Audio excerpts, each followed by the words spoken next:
Good evening, everybody. Welcome to Half-Ashed, episode number 2. My name is Craig Schneider, and across the mic from me, a few thousand miles away, is my good friend Kip Fisher. I guess not a few thousand miles away, but certainly a long distance. How's that? 1,200 miles or so.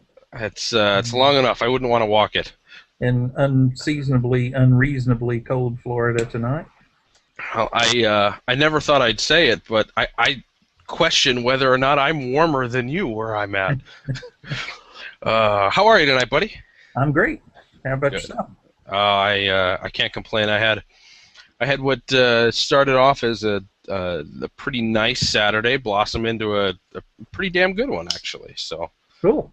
it's just stupid, dumb little goofy family things. We my wife and I and my son decided we would go to a local history museum, just a small town history museum, because they had a Lego train show going on there. So it sounded quirky and like it might be fun. So we went, and it was a unique experience, and had a lot of fun and laughed, and I'm sure we caught several different types of cold and flu with all the little children who were running around there, but it was worth it. It turned into a nice evening. Yeah, you're strengthening his immune system while he's still young. Well, yeah, there's no doubt about it. My wife's a pediatric nurse, so he's just about 2 years old, and the extent of his sickness is that he's thrown up once, and he's had a runny nose twice, and that's it. He's never really gotten sick. It's unbelievable. Yeah, I'm one of those kooks that's a firm believer that's the reason half this country's allergic to everything now, is we don't expose our kids to anything anymore.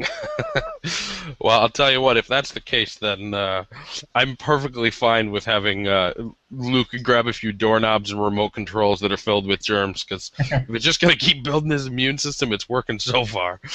So, well, we got a heck of a show planned tonight. We have my first cigar of the week that I'm recommending for us to smoke, so I'm really looking forward to hearing your thoughts on that and enjoying it myself, actually. And then plus a lot of other things, a lot of news, which is a rarity for February in the cigar world, but either way, it should be a darn good show. I'm looking forward to it. Yeah, me too. I'm actually had a lot of fun last week. I think this is going to work out nicely. Well, it's nice to know you weren't exactly sure until we soldiered through one of them. Yeah, I'm kind of a nervous type of guy. That's all right. I just look at my computer screen, which has got a bunch of writing on it. I don't see the hundreds of people who have downloaded this or whatever it is. So I'm perfectly fine making a fool of myself in front of Google Docs. Yeah. Well, have you lit up this fine cigar this evening? I have just done so. Well, while you get some initial tasting notes, I'll very gladly talk to our audience about this, if you don't mind. Go right ahead. Well, this cigar that Kip and I are going to be enjoying tonight, hopefully enjoying, is one of my absolute favorites. The name of this cigar is the Monte Cristo Especial.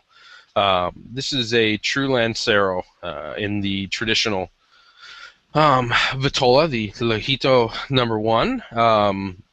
It's created in 1969 as the first main edition. Not this specific cigar, I should specify. This cigar was released initially in 1969 as the first main addition to the base Monte Cristo brand.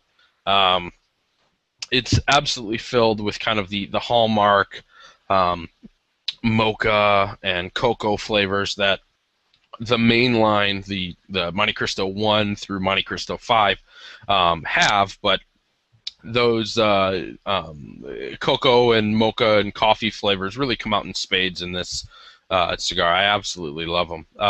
It's traditionally a little bit less fruity than the rest of the numeral lines, the Monte 1 through 5, but still has a significant sweetness to it. I really love these for what they bring to the table, and don't think you've got a ton of experience with this. Am I correct that the one you did for the epilogue review up at the Cigar Me, I did it again. Doggone it. thecigarme.com.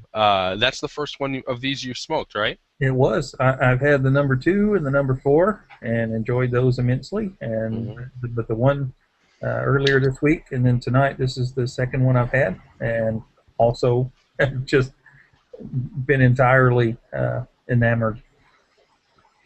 Good. Well, I didn't.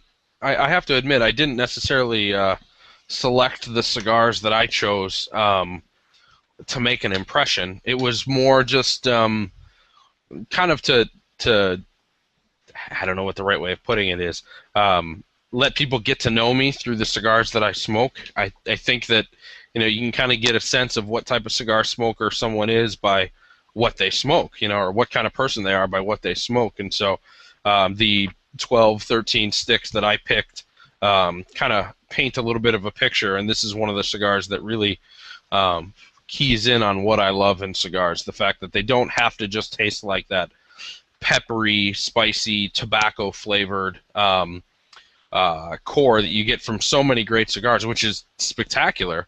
A cigar can have an absolute core of flavors that's so much different than the norm, and this is a cigar that really brings that out to me.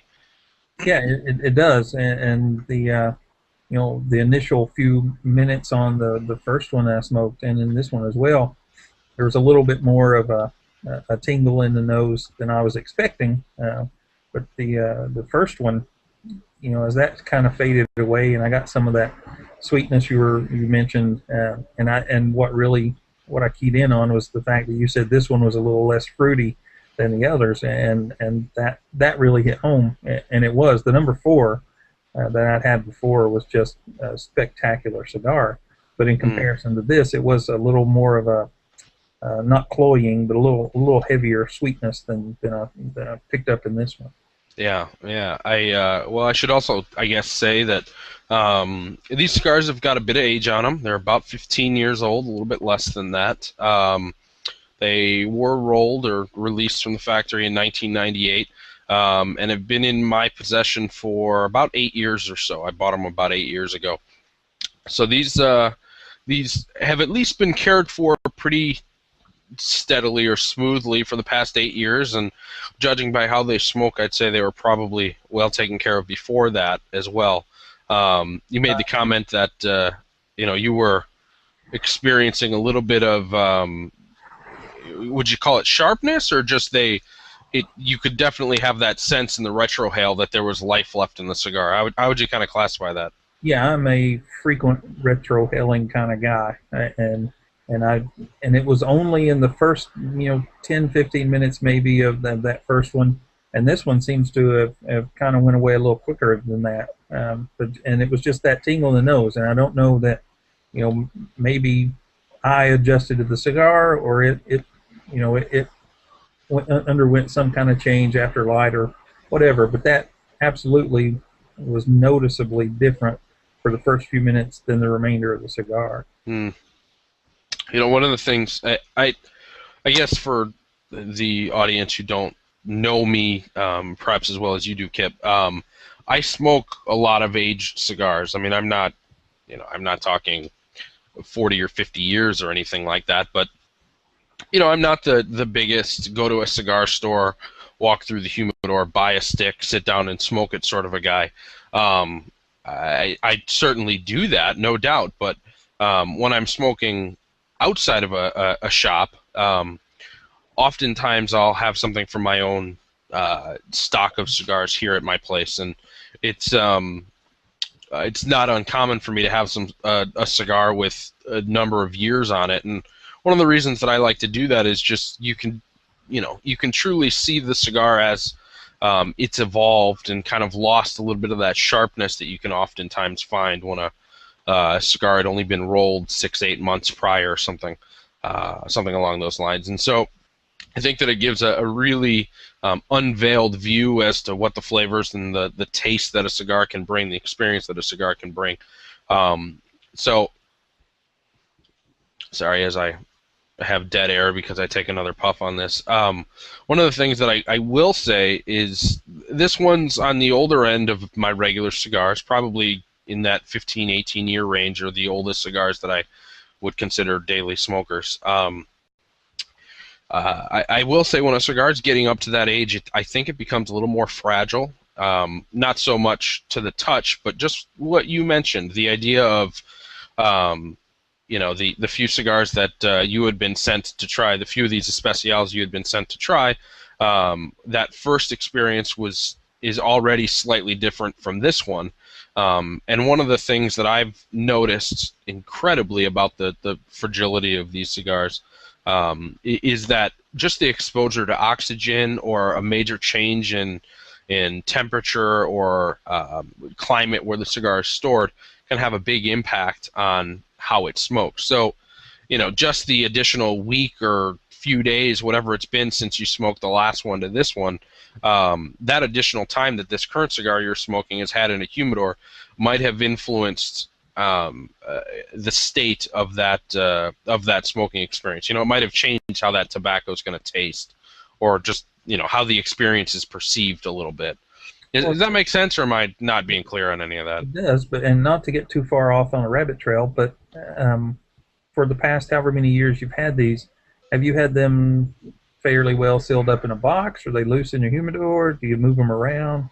Oh, absolutely, boxes. I really only, if I buy boxes of cigars, when I buy boxes of cigars, which is how I normally buy them, I'll usually keep the cigars in there, and then once I've cleared out a significant portion of the row, if it's kind of a dress box and it's the 1312 presentation, or if it's a cabinet, once I clear out a couple rows, I'll put other cigars that I have back in that box to take up the space.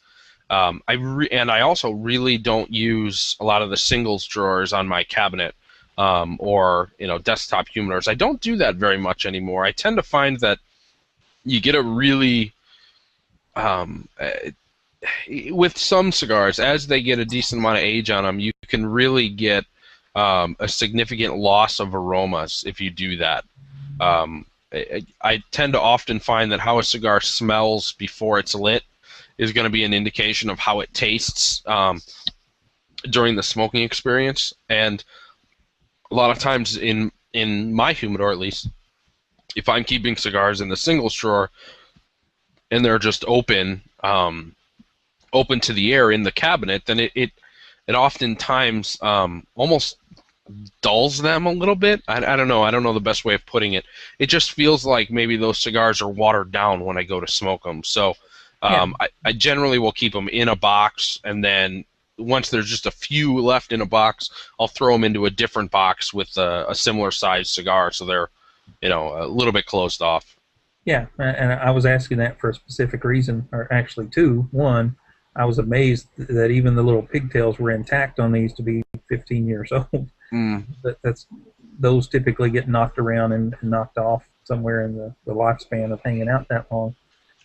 But also, my mind was just running a couple minutes ago and thinking, I don't have many years worth of staged cigars, but I do in the world of pipe tobacco. I have a sizable collection that goes back about 20 years of different blends and vintages, and those you always store enclosed in the tin that they came in.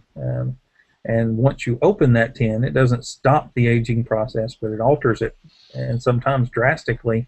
And I was wondering if there was some kind of oxidation or that kind of thing that goes on with them. The same with cigars, where if they're open and loose in your humidor, maybe just exactly what you're describing was the kind of thing that would happen. Yeah. If they tended to hold more of that magic that we love so much in them. I think I absolutely think that's right, and I would use the term oxidation as well. I don't know what the right word is. I mean, I'm not a biologist or a biochemist, but it certainly seems as if that exposure to oxygen, or at least air movement, definitely does something. It may not legitimately dry the tobacco out, but it has kind of this perceived dryness to it. A cigar that has had a lot of airflow or has been sitting around in a humidor for a while. And I don't know. I'm such a believer in the aroma of cigars. Like I'll even, I'll even put a cigar in a single Ziploc, and I'll try to take all the air out of that Ziploc. I know it's not an airtight seal or anything, but I'll try to take all the air out of that Ziploc, and then I'll set it somewhere. So that way, at least as much as I can contribute, there's less air around that cigar, and whatever that cigar off-gasses, whatever the smell or the aroma from the natural aging and breaking down of the tobacco, that's kind of what surrounds the cigar in that Ziploc. And it might just be hogwash or something that I've convinced myself does more than what it really does, but it seems to have yielded pretty good results for me. If nothing else, it just keeps me happy. So there you go. And going back to the pipe tobacco just for a second, when you open that tin that may be 5, 10, 15 years old, and that aroma when you first open the tin is by far stronger than what you're going to get when you come back to it tomorrow or next week. Even if you reseal it in a container, there's just something that changes. Something in the chemistry or the physics of what's going on in that container change with the reintroduction of air or new air. When we mentioned last week, and obviously Bob McDuffie was on the show for the first 45 minutes, an hour or so with us. We mentioned last week that you and I were both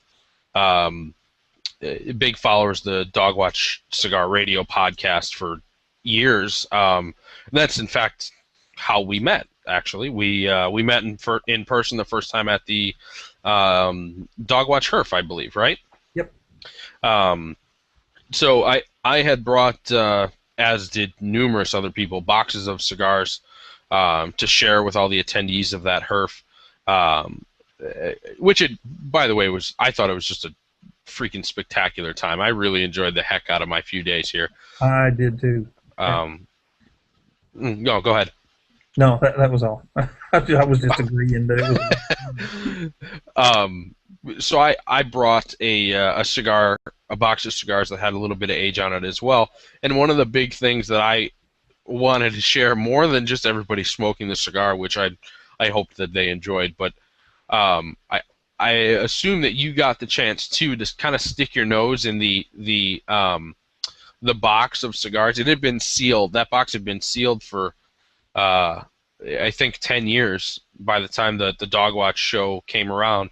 The Dogwatch Herf came around, excuse me. And so I just wanted everybody to kind of stick their nose in there and really get a sense of how strong that aroma of tobacco aging undisturbed, unoxidizing for a significant period of time, what that aroma can be like. Because I totally agree with what you're saying about the tins of pipe tobacco.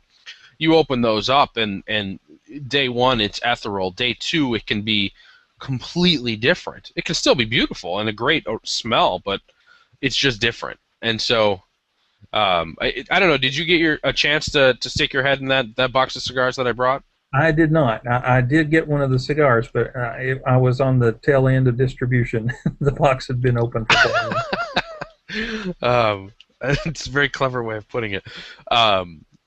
Well, yeah. I mean, long story short, it just it had this really gorgeous aroma of like raisins or other sort of dried deep fruit. It was really, really unique. Really unique. So it's just such a beautiful thing, the aroma of tobacco. I'm such a firm believer that it truly enhances the smoking experience, but to each his own, I guess. Well, this cigar here that we're having tonight, I'm getting some different stuff off of this than I have more recently from this box. I'd be interested if you have anything. Any sort of inclination similar to what I'm getting here. Let me take one or two more puffs. I don't know. You want to share your first thoughts on this? Sure. Let me give you a little dead air back to you there. a little stutter. It was a little sweeter than I expected, and but the sweetness is not um, the dark fruity, for lack of a better word, not the plum or the raisin kind of sweetness. It's more feels more like a cedar influence in there, a little like a sweet cedar that's hanging out up front. And I think I even may have mentioned in that short review I did that the interplay or the back and forth between that little hint of cedar and the darker flavors, the dry cocoa kind of thing, was just really held my interest to no end. You know, I've said this a thousand times if I've said it once, but I absolutely love reviewing a cigar at the same time as someone else, or smoking a cigar and kind of playing ping pong with tasting notes. Not to get too snooty or anything, but I really think that it helps you recognize the different flavors that are in a cigar. You just said that sweet cedar playing off of the other flavors that are there, and it just boom, a light goes off, and I absolutely agree with that. It's unique that the flavor changes as the finish lingers in the cigar. Like immediately when the smoke kind of hits your palate, you get that sense of that sweet cedar, and that's a great way of describing it. Why cedar would ever be sweet, I don't know, but it absolutely comes across that way. Yeah, I think part of that is not, it's not, to me anyway, it's not cedar in the sense that I have a sliver of cedar in my mouth, or certainly not the smoke from cedar, which is really acrid and bitter. But it in my mind, I notice the cedar influence in cigars that have been held in the cedar wrap for however many years, or whatever, and it's that kind of association I'm making. Is that flavor of cigars that have been nestled in the cedar for all that time. The kind of transition, or where I was going with this, that you had picked up on, is that sweet cedar melds just perfectly. I can't tell when one flavor starts and one stops, but it all of a sudden I'm able to realize, oh, wait a second, this flavor is now that kind of dry, dusty, powdered cocoa flavor. It just naturally progresses into that, and it's very unique for me that it's so predominantly that cocoa flavor, because I usually get a lot of coffee with this. I don't know, is this one not? Is the experience you're having with yours? Is it not filled with coffee? I'm having a cup of coffee right now, so I don't know if maybe that's tainting this experience. Not as much as the first one. I mean, and I'm not saying that to say that the two cigars are drastically different, but the other one was much more coffee-ish, or I think I even said a toffee almost, that I was getting out of it, than this one. And this one has more of that sweet cedar kind of taste to it to me. Mm. I tend to agree. I had thought that it was just because of the cup of Joe I'm having now, but that's interesting. I wonder why we're both experiencing something that's different than our most recent experiences with this, but that's unique. It's what makes cigars, a hand-rolled product, so alluring, at least to me. Yeah, I tend to like things that are have some variability in them. I don't like cookie cutter stamps. Yeah, absolutely. Kind of leads us slightly into an area that's not in the notes. I just now remembered when we're talking about it, but I had a phone conversation with a buddy of mine this week, which was about aged cigars or vintage cigars, and about how, is the flavor really something that, is all it's cracked up to be? Do older cigars really become that much better? Are they worth paying a premium for? Blah, blah, blah. A number of different ways you can look at it. And in regard to this cigar specifically, I have been lucky enough to have some of these Monte Cristo Especials from just shortly after their original release in the late 60s. And they are absolutely the best cigars I've ever smoked in my life.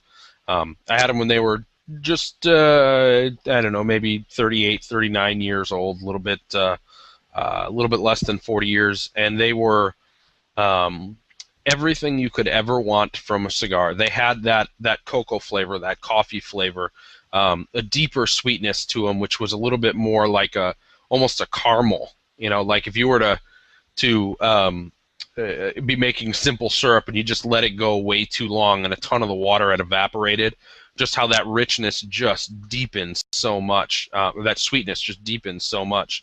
Um, and then there was also a really, really unique um, a tobacco sweetness, kind of that what I think a lot of people would understand is that like Nick Zing, or the Cuban twang, that sort of idea, about how there's that citrusy sweetness that kind of is tied to a tobacco core of flavors. That was just in the cigar in spades, and it really was such a unique experience to me. I'll never forget it. Absolutely the best cigars. I had a couple of them that I've ever had in my life, and I think that just goes to show that uh, you know, are aged cigars all they're cracked up to be? Well, it really depends. You know, if somebody's cared about that cigar for 40 years and taken care of it well and has treated it properly, maybe a cigar could be absolutely mind-blowing. But you know, like anything else, if you just kind of throw it in a closet somewhere, or you've got it in a humidor or a cabinet, and you take it out, or you change temperatures, you change humidity levels a ton, and you abuse that cigar, it can taste like shoe leather. Yeah, You know? exactly. And tobacco aging is a funny thing, you know. Yeah. There's so many variables in there, and there's a handful of uh, uh, aspects you can predict or guess, or at least make some reasonable assumption about. You know, I think there are cigars that will go over the hill far before others. You know, some are good for decades, others are going to be pretty flat in 10 years. You know, but one of the things people I think misunderstand or don't always think about when aging cigars is if you don't like it now, it's not going to be wonderful for you in 3 or 4 or 5 years. It's not going to magically become a different cigar. You know, it'll be different than it is now, but it doesn't mean it's going to be, you know, some stupendous revelation if you just hang on to it for a few years. And I think a lot of people make that mistake where they just buy a cigar and, well, I don't like it now, I'm going to let it rest for a while. Maybe that's going to help and maybe make it tolerable, but if you just don't like the cigar, hand it off to somebody else. You know, that's a trap. I'll admit it. That's a trap that I fall into. You know, I do have cigars that I keep that I just kind of say, well, I'll give it a try in another 6 months or something. And I agree with you. A mild cigar isn't going to become strong, or vice versa, or a very soft cigar isn't going to all of a sudden develop bolder, deeper, harder flavors. I mean, a cigar is what it is. You know, you may be able to polish it, proverbially, you know, to reveal different layers of flavor that maybe weren't apparent before, but you're not going to be able to make it go 180 degrees in the opposite direction. That's a great point. You know, and in fact, in my ashtray right now, in my big ashtray, is one of the cigars that I try. It's from a box I was actually given because they're all extremely tight draws. I'll hold it up. It's sacrilegious, but you know, there's probably 6 inches left of this cigar, and I just don't like them. So I've got half a box or so left that every 6 months or so I try them to see if they've become palatable to me, and I'm not afraid to put it out after only an inch or so.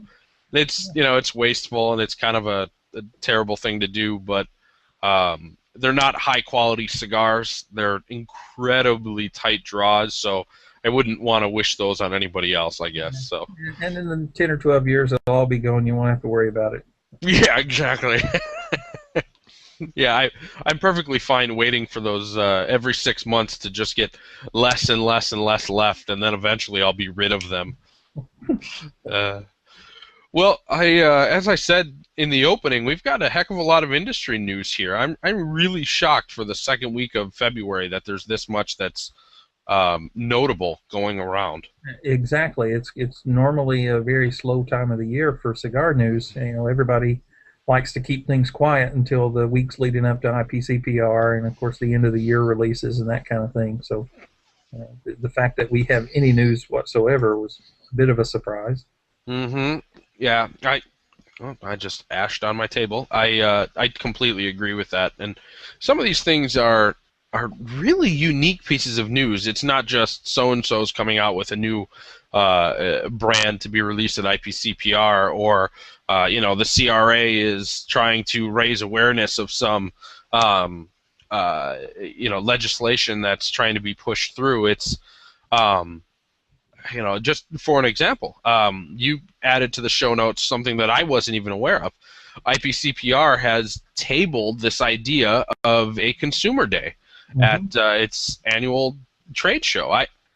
I first of all, not being up on my IPCPR communique, I wasn't even aware that this was a serious thing. I've heard it whispered for years at the show that, geez, do we let people come in and see what's here and kind of raise interest or awareness? But for it to have been officially on the docket is news to me. And then, furthermore, to hear that it had been repealed or tabled.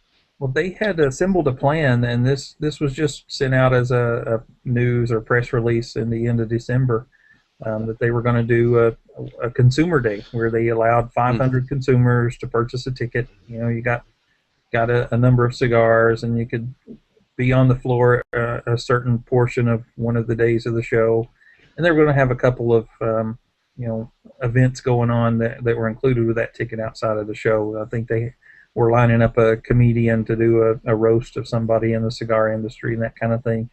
But apparently there was some significant outcry that was not a good idea, and so they sent an email out earlier this week, Wednesday, Thursday, somewhere around there, that it had been tabled. And I'm speaking off the cuff here, but my assumption is that means it's not going to happen. Did you need to get your college degree to figure that one out, big guy, or what? uh, yeah, when I read this, when I read your addition to the notes here, I immediately my mind raced a little bit, and I was curious if it had anything to do with the fact that this being an industry trade show, it perhaps may have a little less, um, uh, maybe politically, people will look a little less intense at it.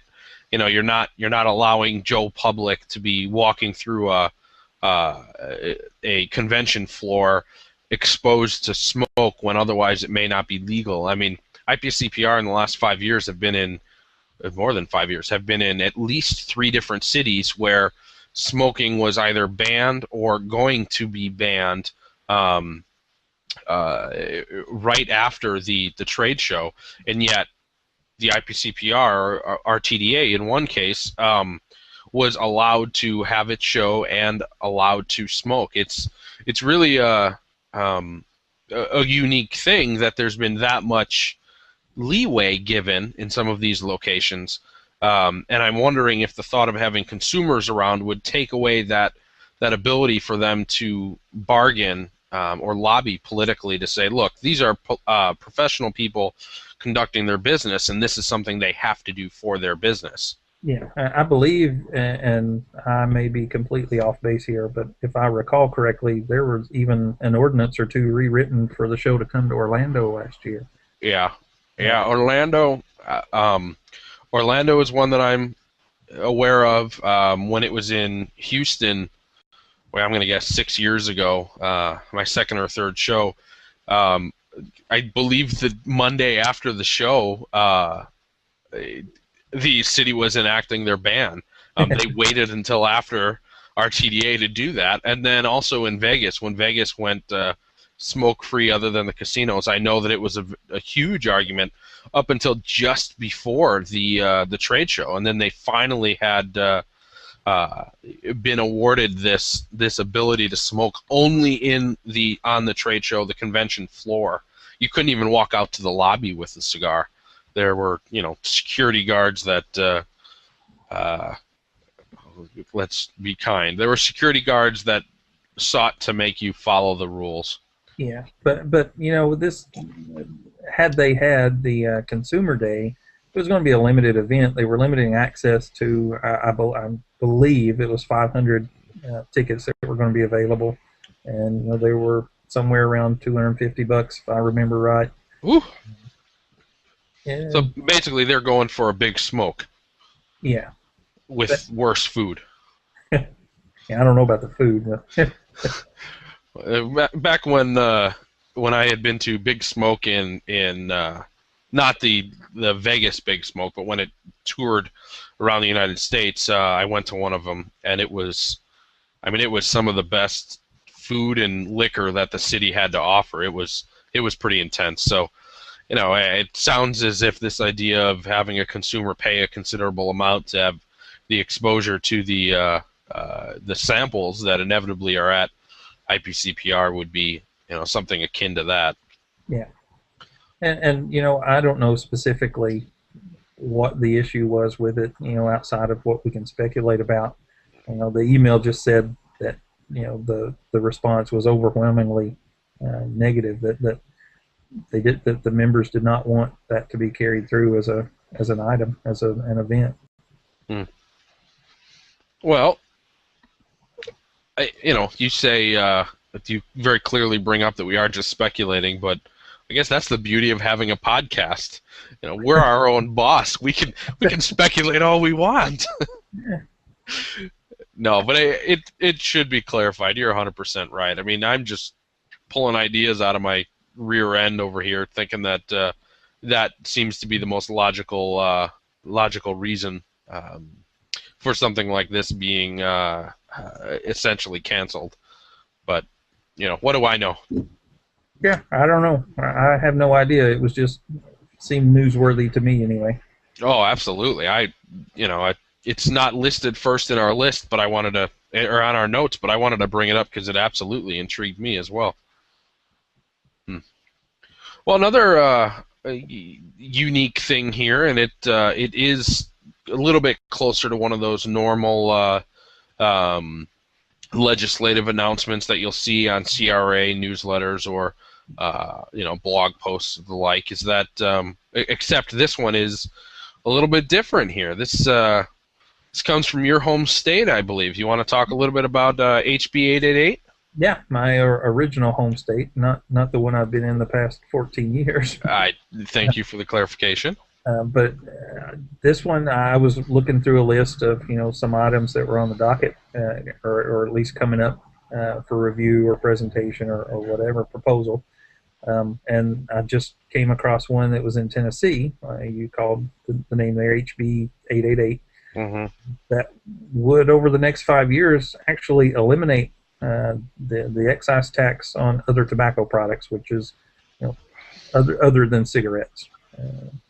And that was, counterintuitive to me. It's not something you see every day.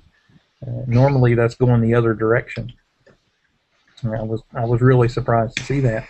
I don't know how much leverage or traction it has. I don't know that it will ever become anything, but it was interesting that it even has hit the floor. Yeah. Yeah, I completely agree with you. I mean, there's been a few other items like this that have come up in other states around the nation or even countries around the world, and they've just never gained any traction whatsoever to go anywhere further than somebody just proposing a bill, let alone getting far enough to be perhaps thought of, let's say. It's something I'll look into. I know that CRA's got pretty good, well, not pretty good. The CRA has great resources for tracking down information like this, or locating who the certain legislators are who might be able to um, listen or who should be listening to certain citizens' perspectives. So it's something to look into more. Yeah, It's a good education for me. yeah, the CRA is doing a great job of how they approach folks and making it clear. This is an important issue in your district. And, Yeah, your voters care about this. And you have 25,000 jobs that are impacted by the ban you're trying to pass in your own area. The people that vote for you, yeah, you should listen to this. yep, totally agree. Well, there's another one here that was interest to me because I've had numerous conversations with other people on this same topic, or on a related topic to this. But this is that yesterday I saw that the La Polina brand of cigars is considering lowering some pricing, which is not something that you often see again in the industry, and um, I thought that was worthy of bringing up. There's a lot of other theories that people have had about La Polina since the inception of the brand, and I'd be interested in hearing your perspective on this. Well, Just wild goose chases, anything. yeah, I haven't really dug into that. I don't know all the backstory or anything. It appeared they announced they were lowering the prices, which for one thing is very strange this time of year. This February, March, April, that in that time frame is usually when prices go up. There's a number of manufacturers raising their prices right now, and it's just that time of year. And I guess La Polina has been able to consolidate some of their distribution and manufacturing, and Bill Paley, the president, I guess the owner, his grandfather started the company many years ago, and then he has revived it. Just said that they were happy to pass those savings along to the consumer. Well, if that's the case, I think it's a great idea, honestly. Well, more of that. I certainly have to applaud him for that. I'll put it that way. I've had a lot of really great La Polinas. I was a little skeptical of the brand, as I'm sure many people were when its initial release. I believe there was the release party in New York City that was absolutely top shelf, and the cigars, the MSRP was discussed. Oh yeah, these cigars are going to be, I think, $16, $18 starting price. I mean, an absolute competitor to some of the high-end white label Davidoffs that are out there, and really only the high-end or the white label Davidoffs. And I thought that it was perhaps a silly move to come into the business when the economy wasn't exactly spectacular, or at least was trending downward, and to come in at the high end of what anyone would consider a price for a regular cigar. And so I know at least for the last 4 or 5 years or so that La Polina has been around, or has reemerged as a brand, as a premium cigar brand. I know this has kind of been something that I was always curious if it was going to happen. It's nice that perhaps there has been some efficiencies gained in the ability to bring cigars to market at a lower price. But I also am curious if there needs to be anything done to perhaps do a little brand, I don't want to say repair, but you know what I mean? To just kind of have it out there in the public's mind that La Polina is a cigar brand that is lowering prices, not coming out with expensive cigars, Exactly. And I think didn't they introduce a line that was a little more inexpensive than absolutely. Yeah. El Diario. Yeah, they're certainly not only existing at the high end of the market any longer. It's just that initial release, which, forgive me, the name of the front mark eludes me, but that initial release was certainly at the higher end. I know that since they've come out with things that are much more reasonable, but nonetheless, I think that's that perception. I mean, 5 years later, 4 years later, I'm still talking about that. So obviously, at least one person in the world of premium cigars has at least thought La Polina was synonymous at one time with high end and high price. Yeah, and you know they got to be doing something right Yeah. to have survived this long and with the economy where it has been for the past few years. You know, Well, it's tough to break into the cigar market anyway. I think this is a great time in the cigar world. We have so many good cigars, and I look back to when I began smoking cigars, and all those years ago, just before the boom in the '90s, and once the boom kicked in, there was just a lot of garbage out there going for normal premium prices.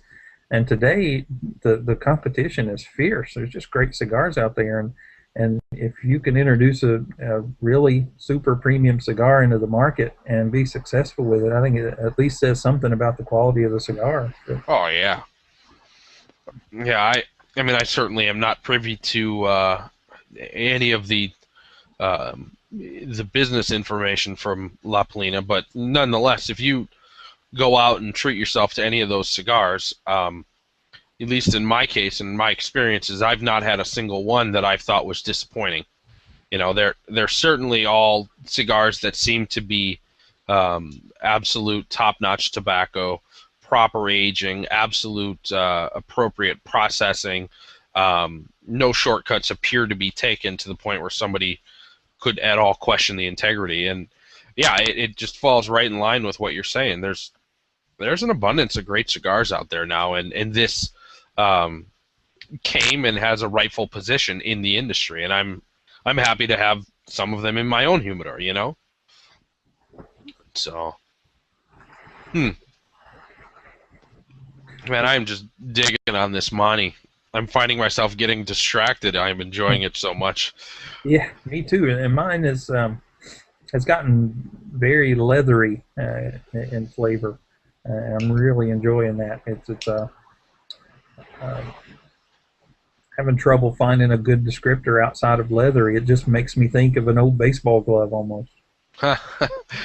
I I definitely get some supplemental flavors in these when they get usually a little bit further than this. I'm at about 5.5 inches left. I've gotten through probably the first third, and I'm just entering the second third. Um, as I'm solidly in the second third, I get some. I don't want to say it's minty, but some sort of other herbaceous flavors typically come out.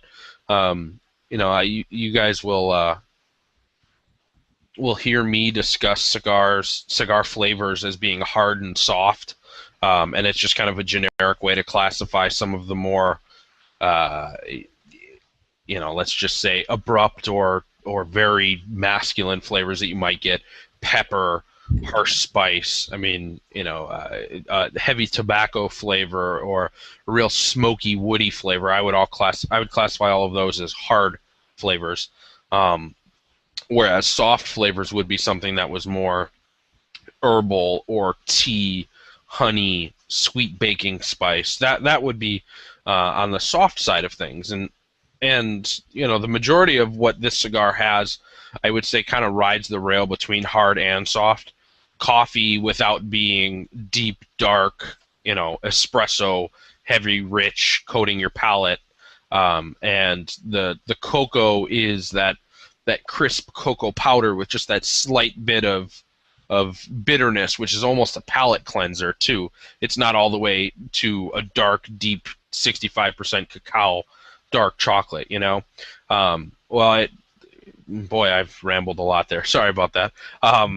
In the middle of this cigar, I get much more predominantly light flavors, that herbal or herbaceousness. It kind of comes across as maybe a little bit of spearmint or something along those lines that is very fleeting, but it's definitely there. And I really like it. It's just a little bit more refreshing. I kind of think of it as like a little bit of like a twist, the lemon rind that you'll get with espresso. It just brightens it up. Yes, absolutely. That twist, that rings a bell for me. I am quite a bit further along than you are. I've only got maybe a little over 3 inches left on this cigar because I'm fighting this 30-knot wind tonight. So I have made it through the middle portion that you're speaking of there. But this one, it's at this point for me anyway, it's a little, like I said, a little leathery. You know, almost some wood in there, maybe an oak rather than the cedar that we talked about earlier. Hmm. Well, I saved the most unique news for last, um, and I wish I could say that either one of us would be experts on this topic. But if nothing else, I think it's just unique and interesting to bring up. And as we learn more, we'll certainly share it with everyone. But as of right now, there's some pretty unique and interesting and altogether unexpected stuff going on. You want to talk about item number 2 that's listed on there? And let me get back to the notes. Oh, Sam Lucia. Yes, sir. Yeah, Sam apparently is once again coming back to the industry. Those of you that have kept up with him, know he left Oliva back, I want to say late 2010, somewhere around there. And then the following summer, announced he was putting together a cigar company and had a distribution agreement, I think, lined up. And Oliva didn't like that and said he violated the non-compete from when he had left their company. And it was a little bit of ugliness in the public eye. It ended up, I think, with Sam being prohibited from coming to IPCPR that summer. But I don't know, absolutely don't know the details of whatever non-compete he had in place. It seems like I recall at the time it was supposed to have been 5 years. It hasn't been 5 years yet. No. So I was really caught off guard by that news. I wasn't expecting it, especially, it's been over a year, but it's not been a terribly long time since it was not a friendly situation. But, yeah, I have to say that I was probably more on the outsiders, or more an outsider in this whole ordeal between Sam and Oliva.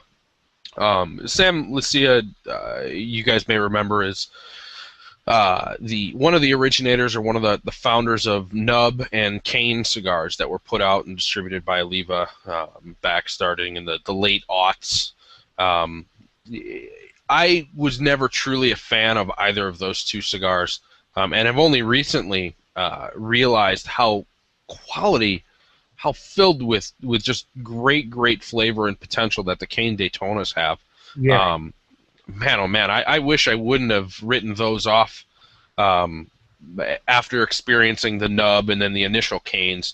I wish that I wouldn't have kind of just assumed that those Daytonas wouldn't have lined up with my flavor profile like the other two it failed to do. But nevertheless, how it relates to this is that I wasn't the biggest fan of Sam Cigar, so I was completely an outsider when all this went down with Oliva. And then in 2011, when he attempted to re-emerge in the industry and had a little bit of an incident at IPCPR, I was shocked by all of that, and I would absolutely say that how you termed it, it was messy in the public eye, or a little bit tough. Let's just call that, to be kind. How the public perceived it that way is 100% right. I felt that way, that it was just an ugly situation, and that it was probably one of those that maybe both sides perhaps were acting a little bit emotionally or a little bit more aggressively than they normally would have. But that being said, it's really interesting to me that it's starting over again, and I hope that it doesn't escalate to the same level of what it was, and that we can get a really brilliant, different, a really brilliant mind that's pointing in a different direction than a lot of the rest of the industry back in it. I respect Sam and what he has done, and hopefully will continue to do. Yeah, and apparently they have reached some amicable agreement. I mean, that was the announcement that he has reached an agreement with them to go ahead and re-enter the industry. So, presumably there won't be any messiness or anything. I think they're at least on speaking terms now. And neither party has much to say about it just yet as far as timing goes or anything like that.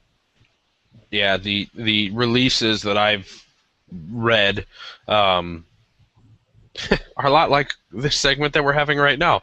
A lot of fluff without a lot of substance to them. Just people, talking about the real simple things or the real basic ideas. Sam's coming back. There's been a preliminary agreement reached. No one knows what it is. No one has any formal comments from any parties involved. Stay tuned. And I think that we can say the same to you guys. Stay tuned. We'll share whatever we can whenever we have it. At some point, we will produce something interesting. Sounds like not, every day of my life. If not, we'll just keep doing these hangouts and just the two of us. Well, that's all right. We said earlier today, listeners are great, but I don't know. I just enjoy herfing with a friend of mine. So if it's just you and I, so be it. Okay, we're just kidding, folks. You keep watching. Kip's like, oh, he opened his big mouth. He shouldn't have said that. No, it's we honestly, I know that I speak for both of us, yet again, when I say that we're truly in love with this idea of being able to bring our thoughts out on a weekly basis and share them with you guys, and hopefully carve out our own little niche in this electronic segment of the cigar world. It's a dream of mine. It's something I know that I've loved for years as I've done it elsewhere, and man, I know it's something that I can't wait until Kip and I have got 100, 200 episodes in the can. We can go back and listen, and I can just learn all over again all the brilliant things that Kip shared with me that I've forgotten. So you're full of baloney. Well, speaking of full of baloney, we want to talk about what else we've been full of recently. Sure. Well, as we mentioned last week, we are going to have a regular segment of kind of other interests, be it what else, what other cigars we've enjoyed recently, or what other passionate endeavors were involved in our lives that we want to share. And you seem to have quite the contribution this week, Kip. You got a bunch of stuff that I'm intrigued in listening to, and I hope everybody else will be as well. No, I've just made a list of a few things I smoked this week that were maybe a little different or a little interesting to me anyway. The first one was I don't know, ill-advised is not the best word, maybe. An accidental combination that actually turned out okay, and it involves two of the most mispronounced words in all of tobacco dumb. Back in December, we went back to Tennessee to visit the families for the holidays, and my wife constantly makes fun of the sheer volume of tobacco that I carry with me when we go somewhere.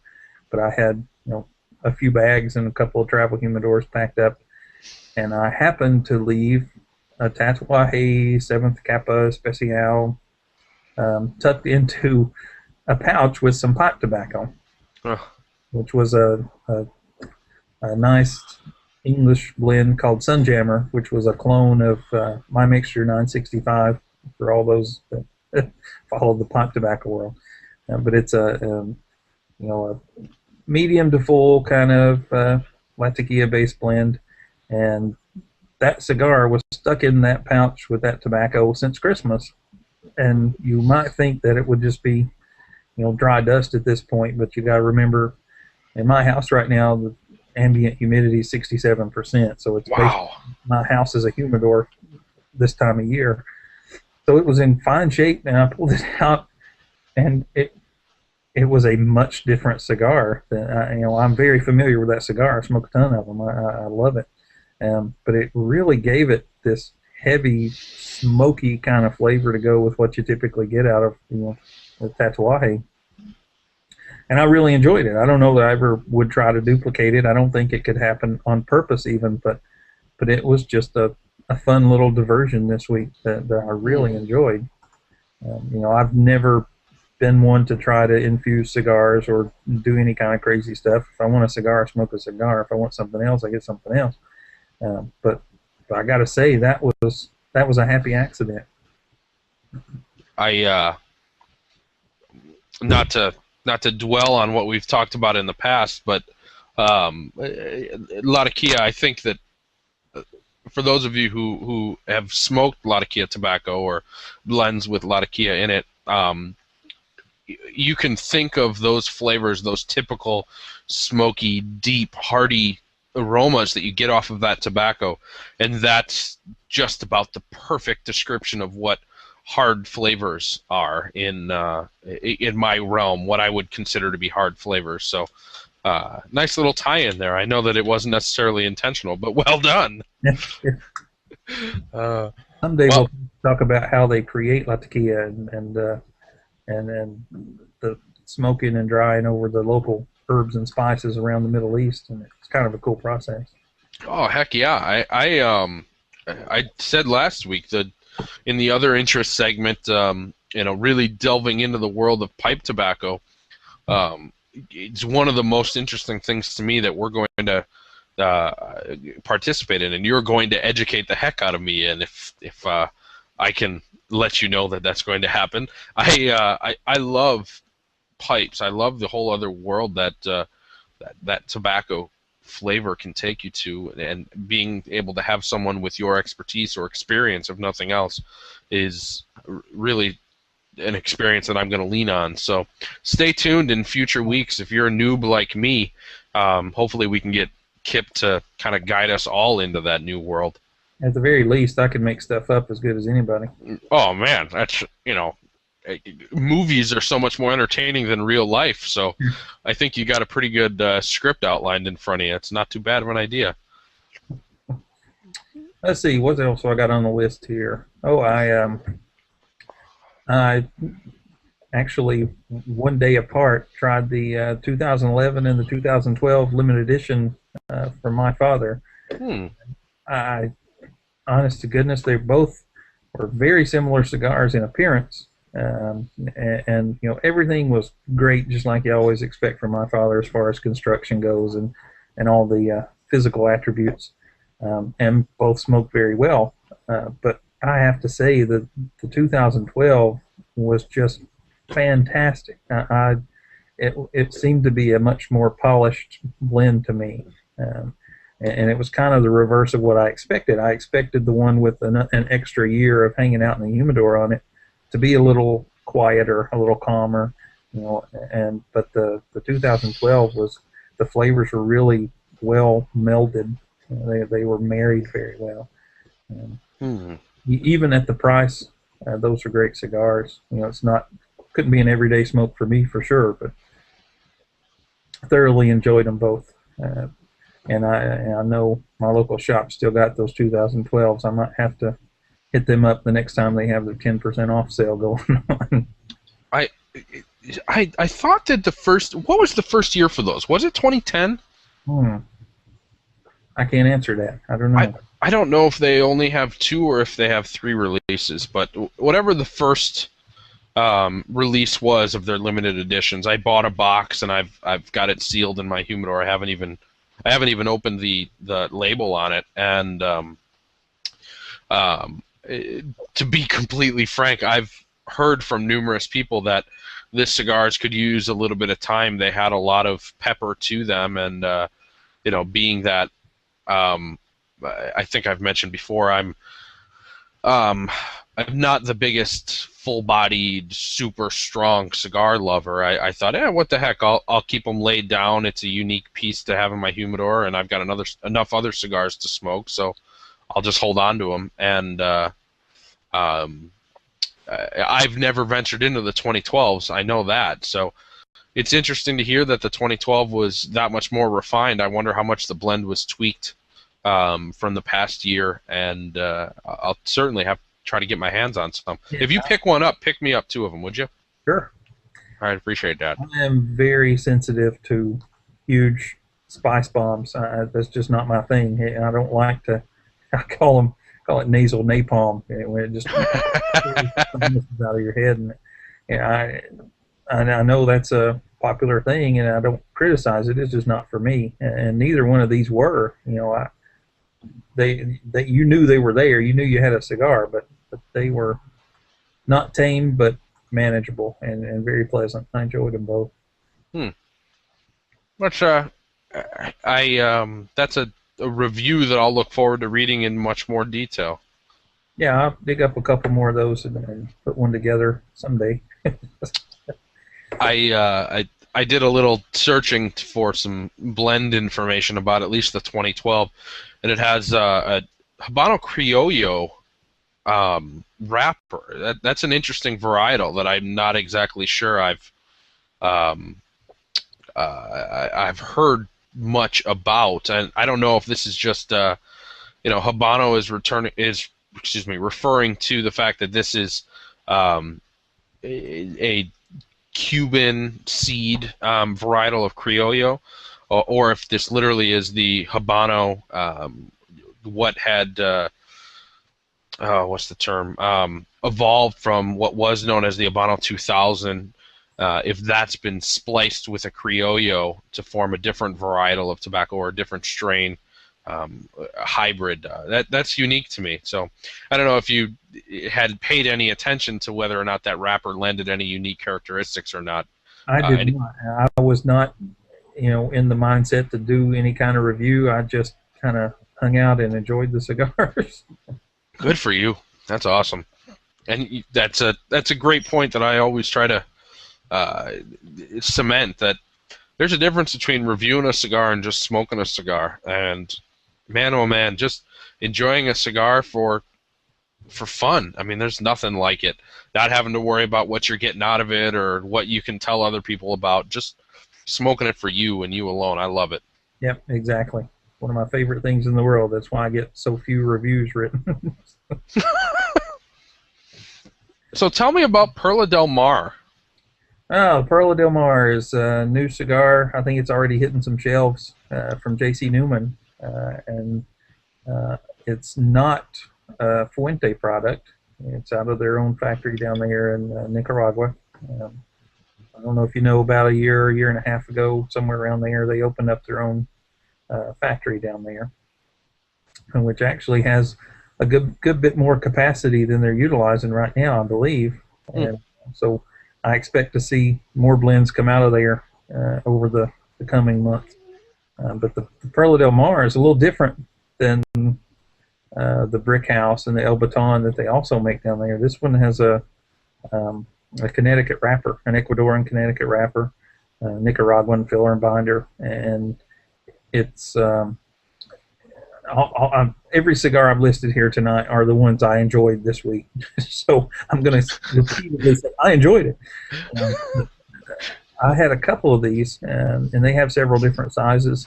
But I didn't make a note of what the two sizes were. The kind of a short Robusto, little coffee break kind of size. And the other one was more in line with a typical Robusto. But it was a little more of a kick than I would normally expect from anything marketed as a Connecticut wrapper.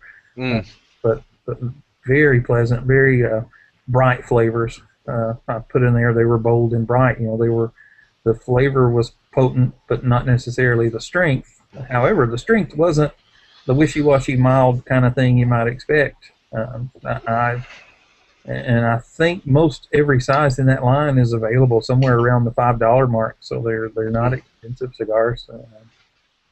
And like I said, they're hitting the shelf right now. These were announced back at IPCPR in the summer, and they are on shelves, but I don't know how prevalently, because I know they just started shipping. I've done some, I won't say testing or anything to make it sound formal, but I've purposefully tried Connecticut Leaf because that crispness that you talk about is a uniqueness that I've found quite a bit in Connecticut. What perhaps most people would refer to as just a natural wrapped cigar rather than a Maduro. I think that that crispness is one of those things that you can get from the Connecticut Leaf, that it just is hallmark to it. It's not a broadleaf. This is not something that has that deep dark also with the crispness. bold and bright. I mean, that's just a beautiful way of putting it. I think that it can at times be very sharp. Even though it's a mild cigar, there can be that bolt or that brightness can be almost sharp like grapefruit, you Yeah, know, and it's not a stringent sharpness perhaps or it can almost stray into bitterness if it's not done. yeah, yeah, absolutely right. And I think that if anyone, sorry, I'm doing a podcast and talking with a cigar in my mouth. That's a terrible idea. If anyone's ever smoked a Candela, I think that that's just a total exaggerated idea of what a brightness can be in a cigar, a Candela wrap cigar. And yet Connecticut wrap is certainly dialed down from that, but it has a lot of those same bright, crisp edges to it without being so over the top. Yeah, I don't know what it is about Candela wrapper leaf that attracts me because I can't think of one that I've really enjoyed over the years, but I will pick one up every time a new one hits the shelf and try it for no other reason than novelty, I suppose. There's got to be a joke in there about somebody who's just a glutton for punishment. I'm just not a funny enough guy to think of one. Well, they range everywhere from, milk toast bland to burning leaves in your front yard, but for whatever reason they're there, and Yeah. I'll try them. And there's some that I will, to be kind, I'll say tolerate. But I just keep coming back every time. You know what? I got to take something back. Illusion makes a Candela that I can enjoy that cigar. That's just about it.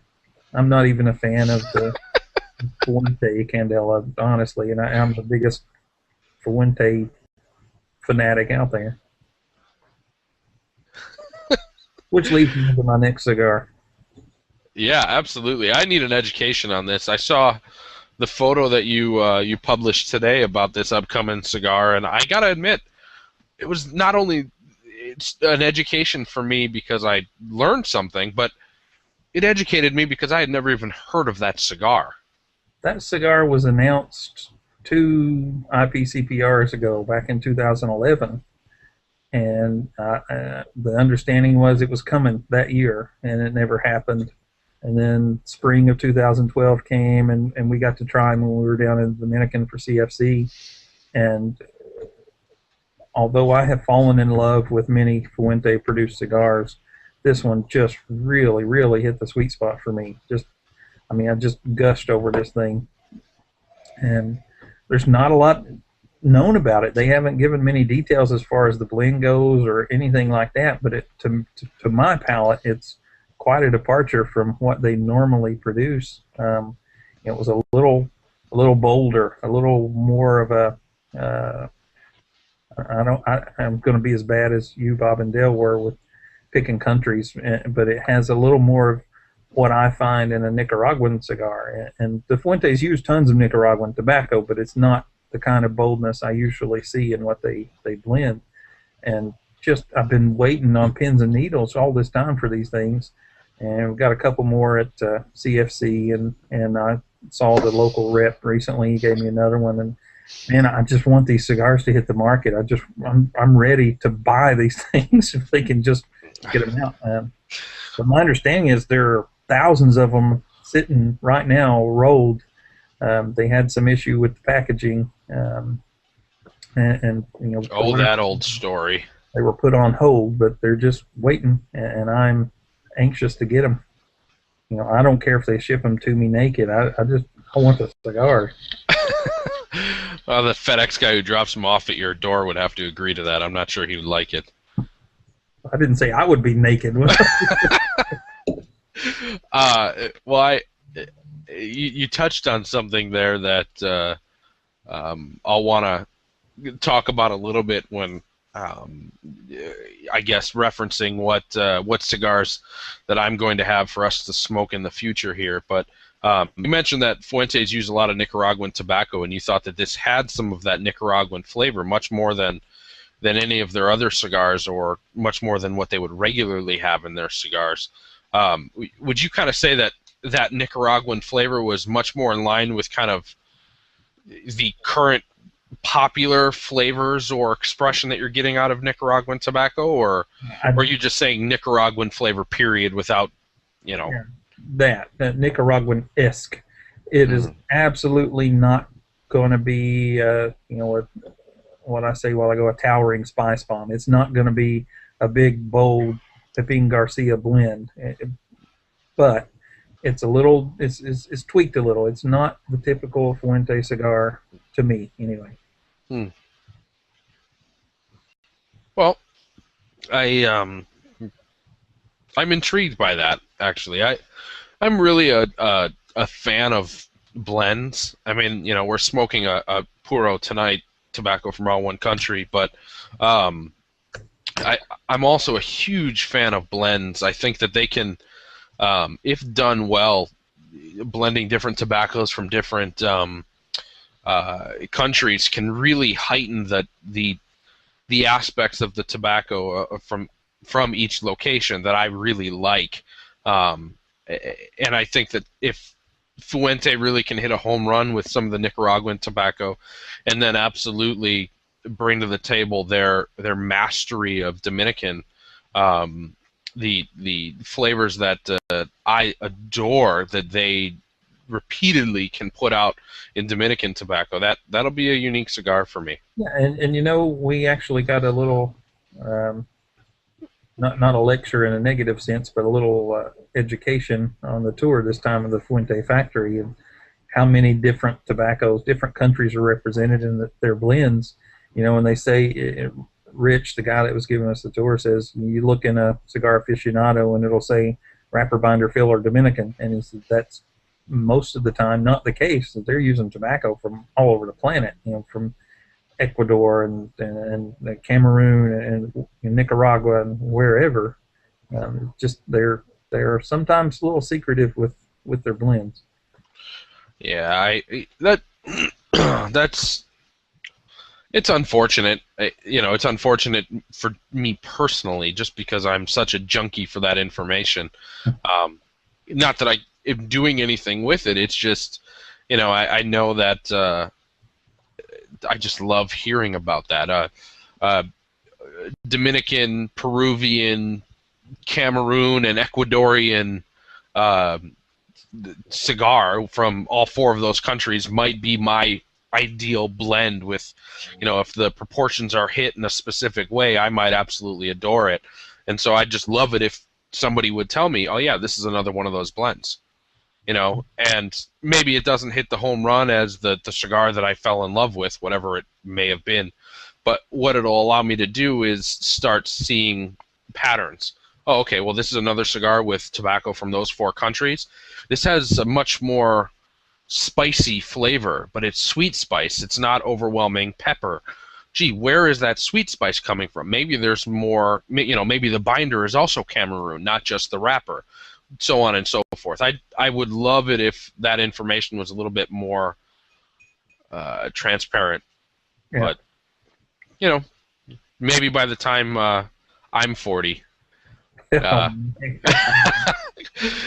I've been looking for a way to squeeze it in here, folks, but that sounded like I was forcing something, and I was. I just want to let everybody know that this past Monday, I believe, was my great co-host's 40th birthday.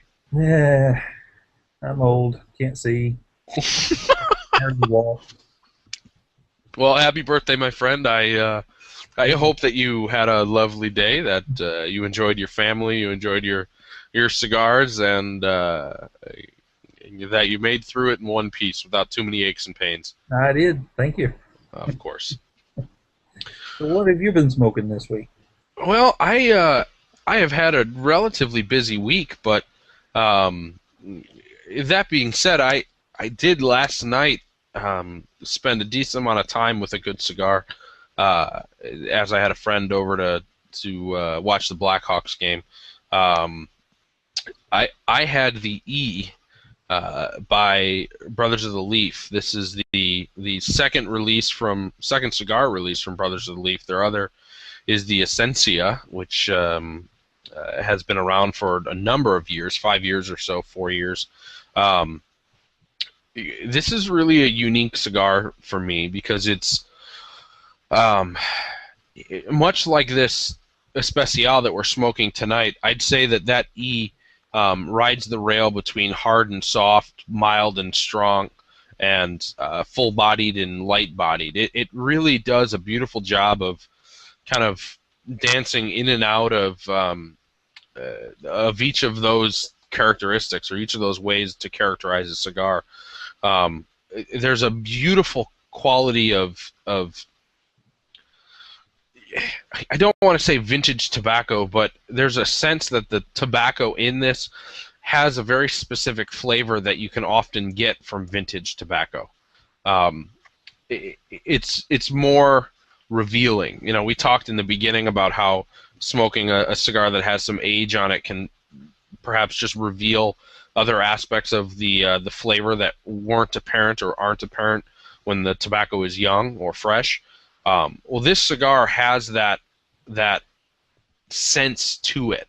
Like some of the tobacco in the blend just it reveals a lot. It's very deep, not deep as in dark flavors or hard flavors, but deep as in very complex levels of complexity is maybe the right way of putting it. I enjoy the cigar. It's a little, well, the Vitola I smoked was the Churchill, and this is my first Churchill that I've had in the E. It's a little, I don't know, hard on my palate, not in a spicy way, but it has a very long finish. It's very full-bodied in the scientific sense. I feel like there's an incredible amount of density to the smoke, so much so that I was trying to take smaller puffs so that way I could get the flavor without getting that overwhelming sense to it as well. I enjoyed the cigar, but I think that I may be a little overmatched for it. I feel like there's just so much going on that I can't have that cigar. Well, on a night like last night, watching a hockey game with a buddy, talking like that cigar really to me can't be. It can't play second fiddle.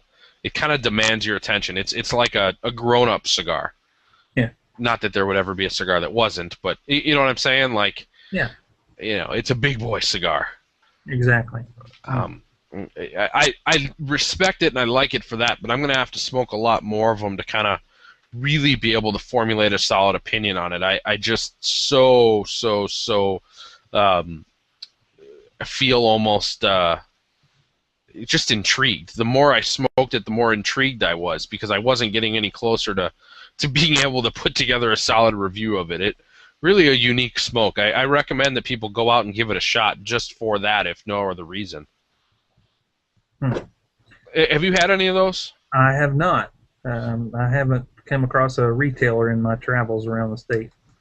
Yeah, that's right. I know Mark Aub from Brothers of the Leaf, the makers of Paleo, had mentioned that those are slowly hitting the market now. I know there's a couple shops in the Northeast United States that have them already, but boy, it's just such a unique experience. I recommend anytime anyone wants to just kind of expand their palate or blow their mind a little bit, this would be a good cigar for that. It has a lot of characteristics of, as I said, that vintage flavor or sense that you can get from a cigar, as well as really being able to bring a lot to the table that anyone could enjoy, I think. That's interesting, and I don't want to draw a negative parallel from what you were saying, but I was thinking while you were talking about your palate being almost overwhelmed. There's I want to say it was the Punch Uppercut. Is that the one several years ago had ometepe in it? I think so, yeah. Whatever it is, I don't know what the word ometepe means, but when I see that word on a cigar, it causes what, I don't know, is almost an allergic reaction. It just the back of my throat raspy and harsh and burns, and I can't smoke that tobacco, even though I could enjoy the flavor. It just there's two noticeable patterns with me. If a cigar that has that word anywhere affiliated with it gives me that reaction, and Perique and pot tobacco makes me sneeze. And those are two big indicators to me. Well, this wasn't so much a sense of overmatched as in I wasn't able to enjoy the cigar. There was something that I didn't like it. It just, imagine sitting in a calculus class, coming in, having your first introduction to calculus be the middle of a semester, and trying to know what the heck is going on.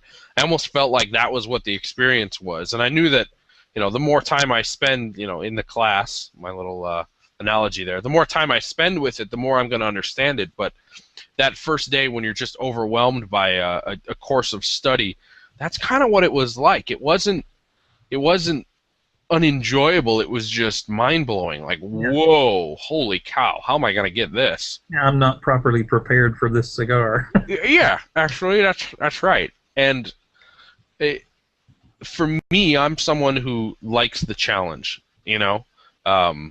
I love it when there's something out there that I'm going, wow, I just don't get it. That makes me want to get it. And so I will with these E's. I'm sure that over the coming months, you'll hear me talk about it a little bit more in this segment, and hopefully I can share a little bit more and sound a little bit more educated about it as we go on here. Well, I have just about gotten to the very end of this thing, and I'm not typically a nubber with cigars, but you can see I'm kind of getting down there where this one's burning my fingers, and I just still absolutely love the thing. Well, good. I'm just so stoked to hear you say that. I know that one of the unique things about us wanting to share these cigars with each other and with the audience is that I know that we're not only opening our own eyes, your eyes open with some of my cigars and vice versa, but I hope that people who are listening to this may be able to kind of have the same sense. I know that I didn't just pick Joe Blow random normal cigar that perhaps would be easy to source at every local B&M. And that's unfortunate. I wish I would have done that a little bit more, but at the same time, I hope that what it does is it intrigues people to kind of go out and expand their palate and try new things, and think about going, man, oh man, that is different. I didn't know that you could get those flavors from a cigar. Exactly, and I think that's one of the. I was looking over our lists of cigars we traded both ways, and I think it's a great mix. There's a good mix of the things you have that are not your everyday cigar you can run out and buy, and then a lot of what I provided were that the cigars that I really enjoy, but they're still obtainable. There are a couple of oddballs in there that are long gone or no longer produced, but I think we got a good mix of cigars lined up for the next 6 months. Yeah, me too. And worst case scenario, the show doesn't pan out. I've got a lot of really good cigars that you shared with me, so thank you. Same here. Well, as I give a shameless plug to Cigar Me with my mug filled with rye, my rug filled with my. How many of those have you had already? Yeah, maybe it was filled a little too much, huh?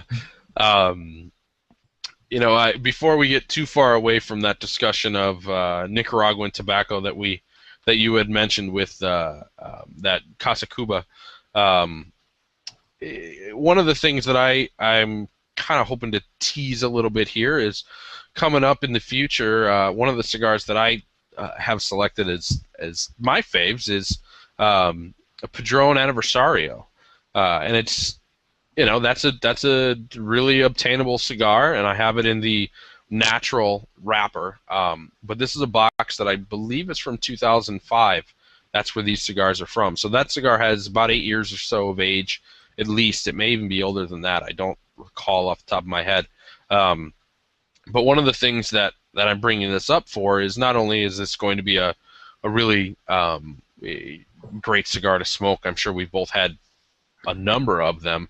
But I really want to call out that is the flavors of that Aniversario Natural, especially, really line up to me with old school Nicaraguan, that beautiful sweetness that you can get from Nicaraguan tobacco. That's a little bit different from what you're finding in some of the more new school Nicaraguan blended cigars. The stuff coming out from Pepin or AJ Fernandez or excuse me, even some of the more recent Drew Estate cigars that really kind of hit on that Estelian zing, Nicaraguan zing that is so synonymous with tobacco from that region. Whereas the Padron Aniversarios, the Padron factory is in Esteli.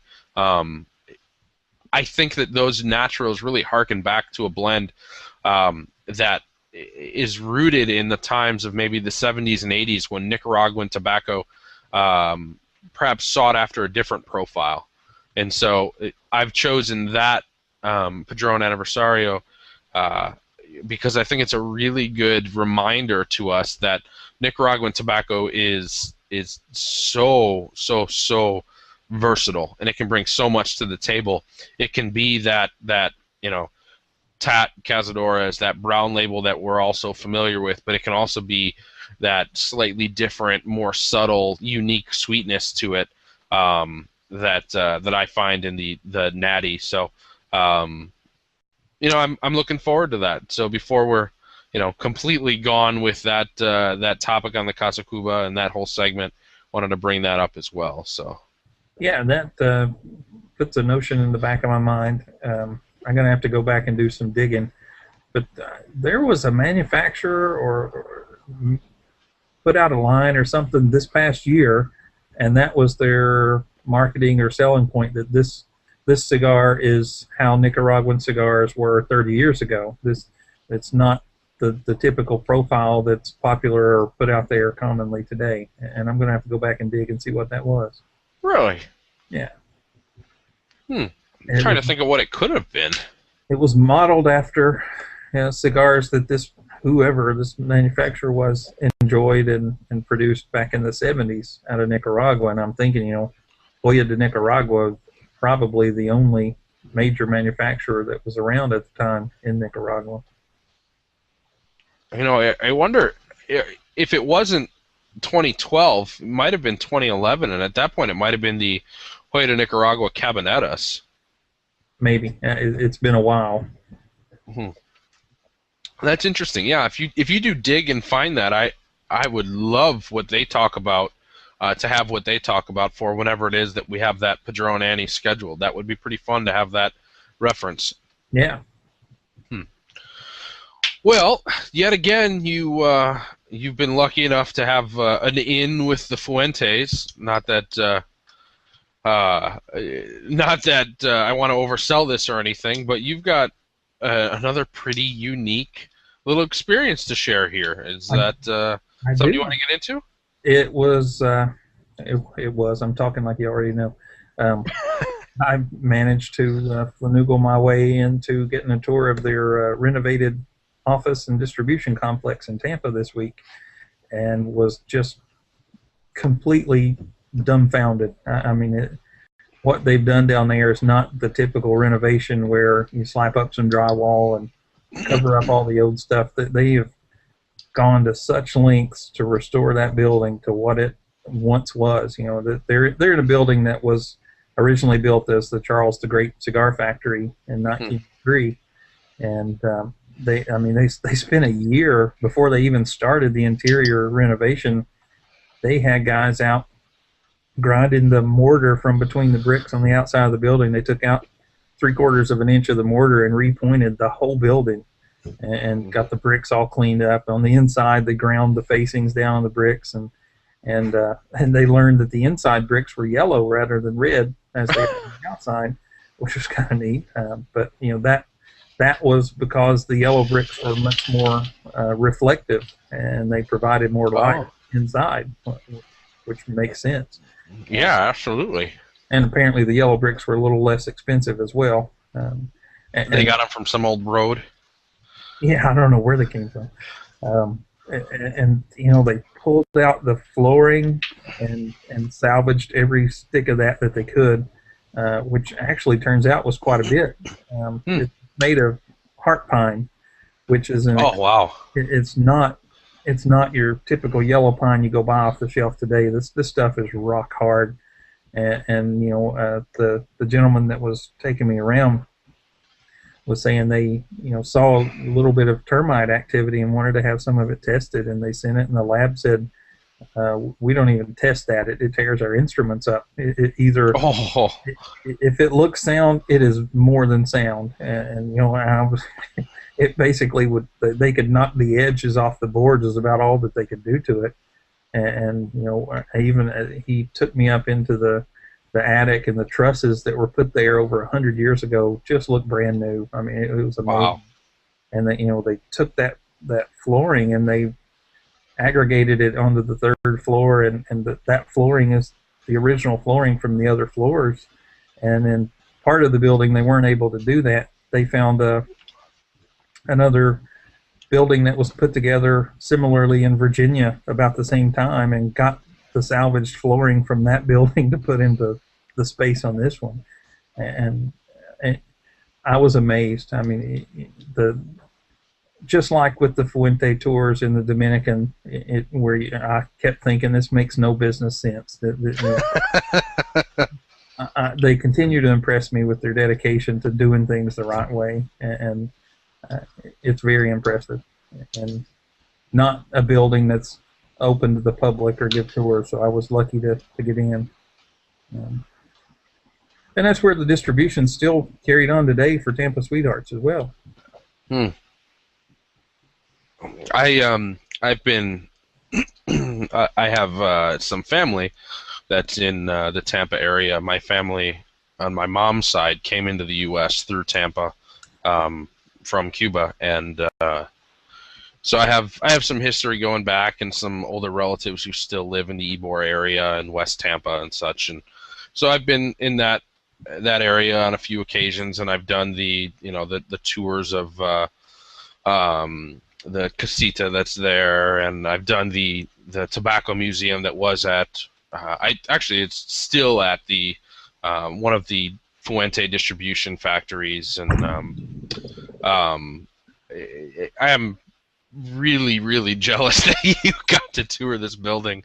As I've mentioned previously on airways around the internet, my day job is in the construction industry, design and construction industry, and so just to hear you talk about these things and to have it kind of line up with two of my passions or areas that I'm incredibly interested in is that's pretty cool. Yeah.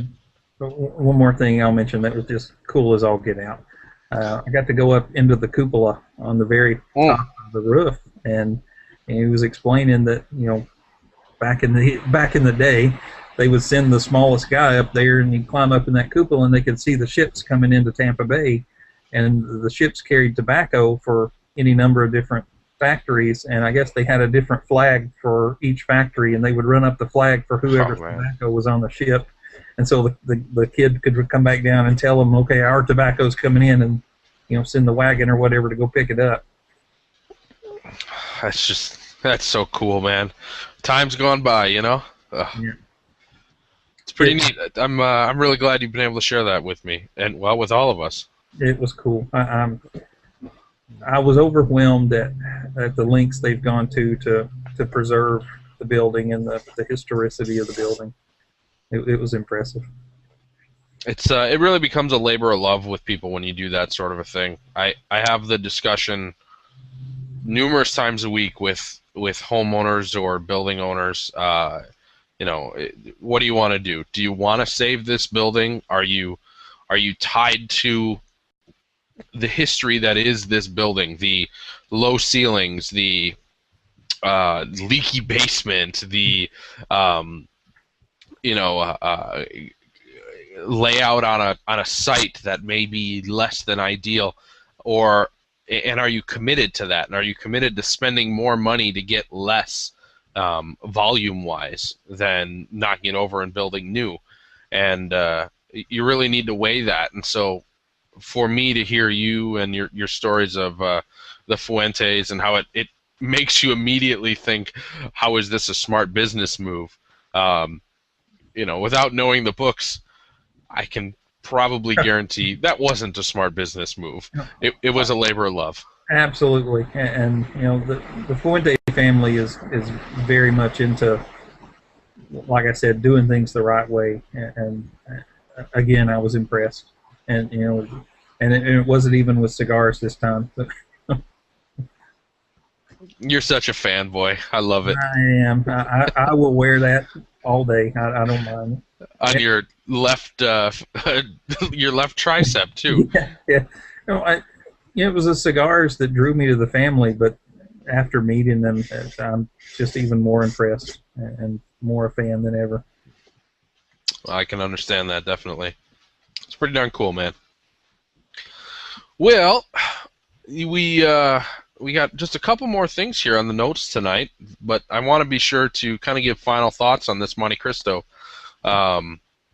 Why don't we talk a little bit about these giveaway promotion ideas, and then after we're done wrapping that up, we can wrap up this cigar as we head into the closing. Okay. Got a couple of things going on. One is from last week, the 5-pack of each of the different 858 wrappers. I believe they all share filler and binder blends or mixes, with each of the 5 wrapper offerings, and all you got to do to get in on that is to send me an email to kip@thecigarme.com.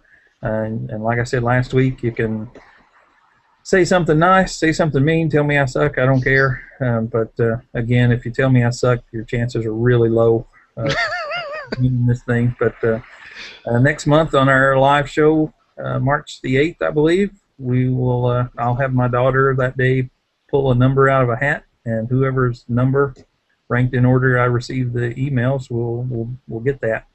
And I think I even said I'd toss in a Cigar Me mug with it, and one of those screw pop tools we talked about last week as well.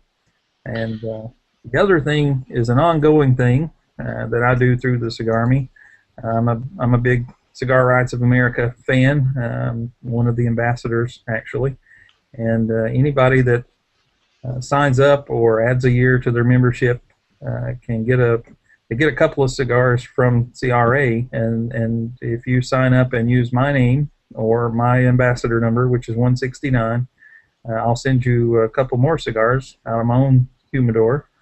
But you got to use my name or number, because that's the only way I can cross-check.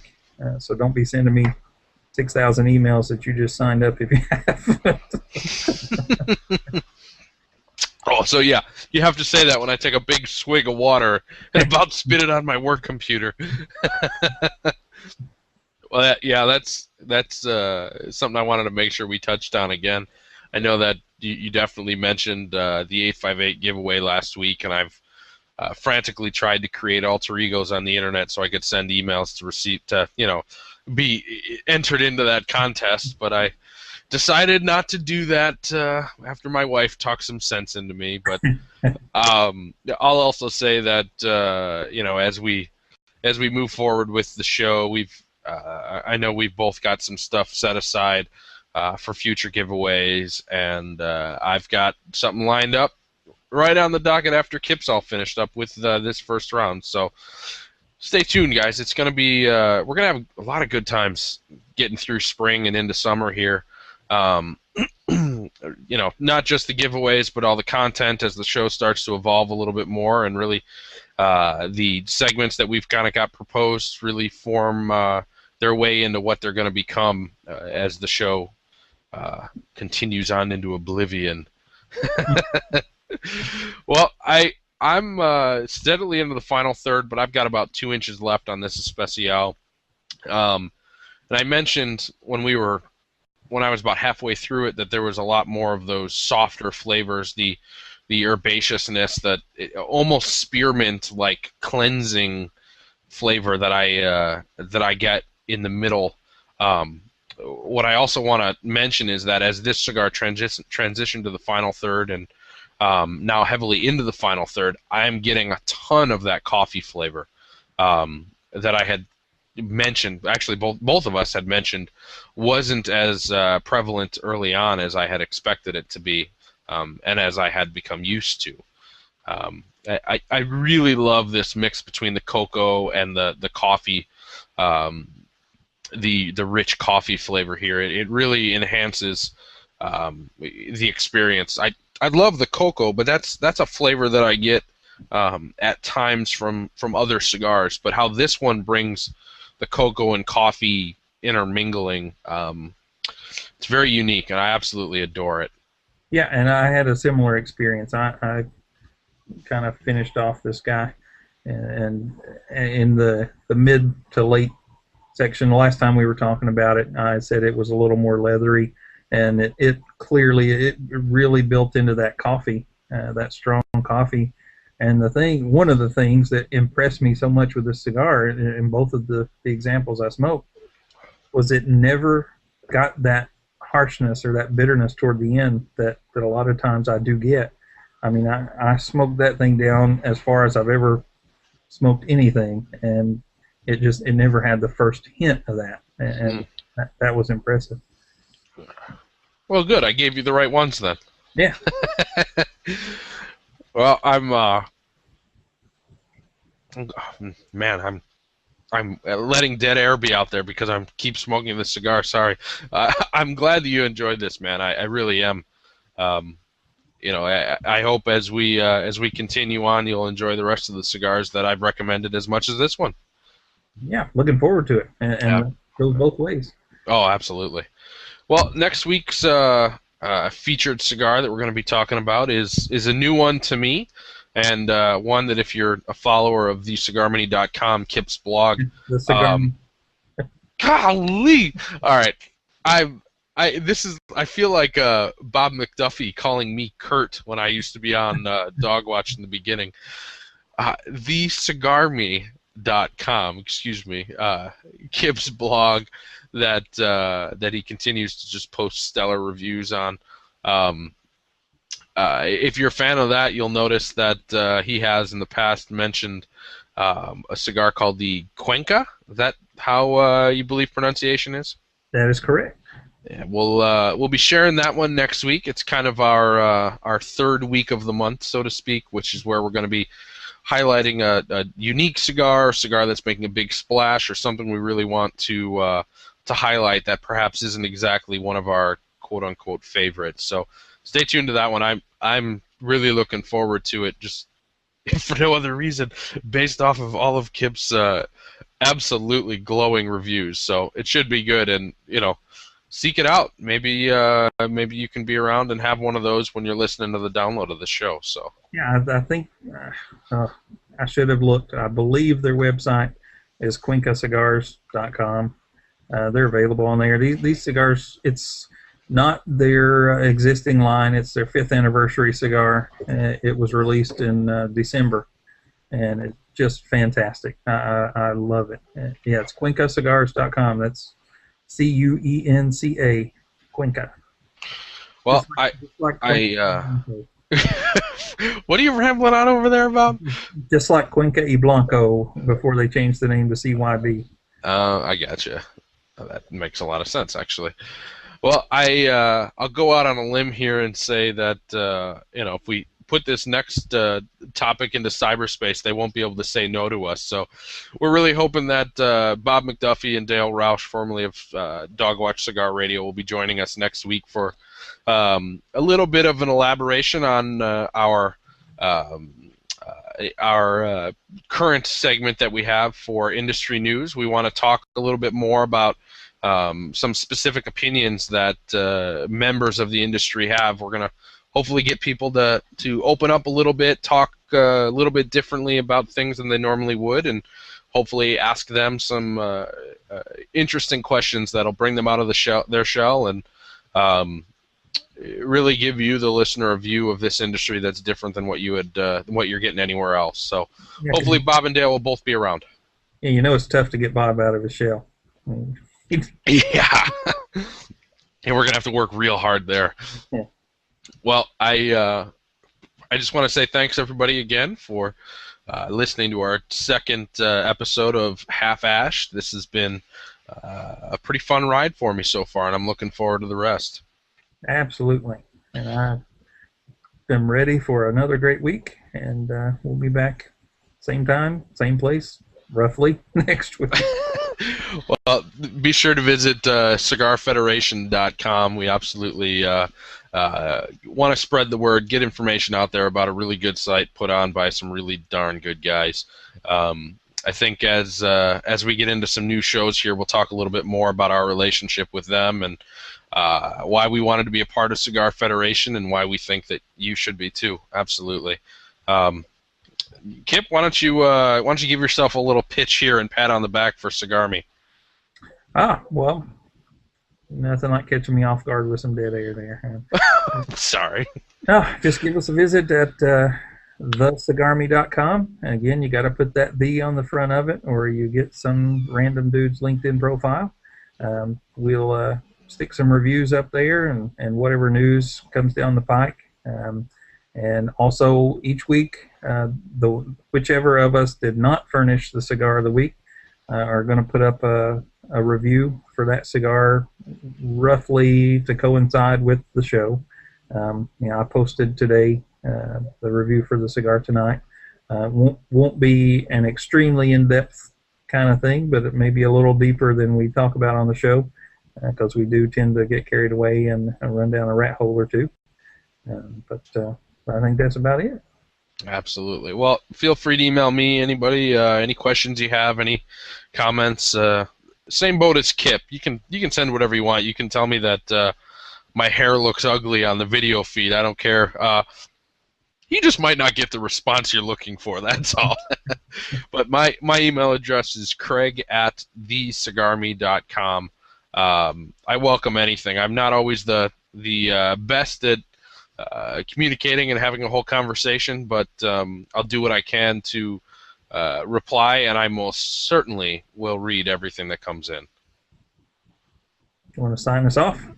Absolutely. As I did last week, I'd like to just say briefly here that the people that have made me who I am, I'll never be able to pay them back. So this week, I'd just like to dedicate the show to my mom, somebody that I wouldn't be here without her, obviously, but not just the obvious reasons. I wouldn't be the person that I am without her. So thanks a lot, Tina. Love you to death. So everybody, I thank you for listening to the episode number 2 of Half-Ashed. Hope you stick around and we didn't bore you too much. Hope you like the cigars we review and the voices that you hear. It's been my pleasure talking to you. I'm Craig Schneider. That guy on the other side of the glass is Kip Fisher. And we'll reach out and talk to you next time.